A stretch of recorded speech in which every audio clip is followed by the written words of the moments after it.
Bonjour à tous, c'est Benji, on est vendredi, on se retrouve pour les infotech en moins de 2 minutes.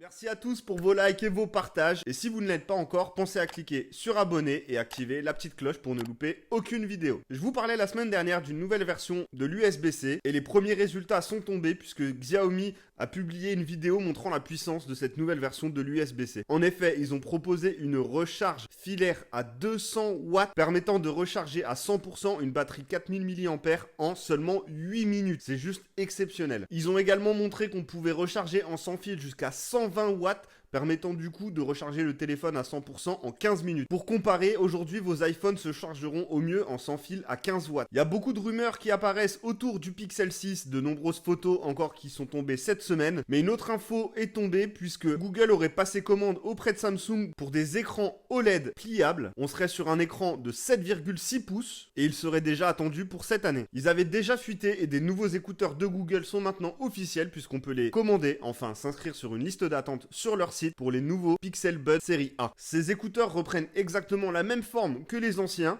qui coûtaient 200 € et cette version d'aujourd'hui ne coûte que 99 €. La seule différence que j'ai pu trouver entre les deux, c'est simplement que le boîtier ne se recharge pas en sans fil. En termes de batterie, ils annoncent 5 heures d'autonomie en écoute et 24 heures en tout. Je les ai pas encore testés, mais vu ce qu'ils annoncent, je pense qu'aujourd'hui on tient le meilleur rapport qualité-prix sur des écouteurs sans fil. iOS 15, iPadOS 15 et tous les nouveaux OS vont être présentés la semaine prochaine, le 7 juin, et il s'avère qu'un nouveau nom d'OS est apparu sur Internet, HomeOS. On ne sait pas à quoi ça correspond, est-ce que ça serait l'arrivée d'objets connectés à Apple, ou peut-être la sortie imminente d'un HomePod avec un écran à la façon des Google Home Nest Hub. C'était Benji, je vous souhaite une belle journée.